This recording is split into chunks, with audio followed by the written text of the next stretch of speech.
Hello everyone, জামাই ষষ্ঠীর একটা ছোট্ট মিনি ব্লগ তোমাদের সাথে শেয়ার করলাম। এখন চলছে দুপুরে তোড়জোড়। মেনুতে ছিল ফ্রাইড রাইস, সোয়া পনির চিলি, ভাজাভুজি, মিষ্টি, পাঁপড় আর চাটনি। এখানে আমার বাবা খাচ্ছে, হাই করো বাবা। ওখানে আমার মা রান্না বান্না করছে, মা হাই করো একটু। আর এখানে আমিও বসে পড়েছি খেতে। জামাই দুপুরে আসেনি কারণ ও গেছে কাজে, তাই ও আসবে রাতে। রান্নাটা হয়েছিল ফাটাফাটি, তাই ভুড়ি ভোজটা সেরে একটু ঘুমিয়ে পড়েছিলাম। আর তারপর দেখি জামাই জামাই জামাই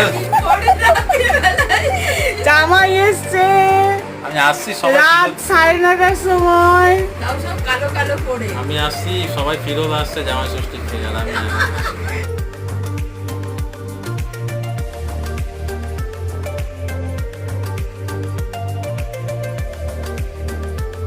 আজকের ভিডিওটা এখানেই এন্ড করলাম। দেখা হবে আবার নতুন কোনো ভিডিওতে। ততক্ষণের জন্য টাটা।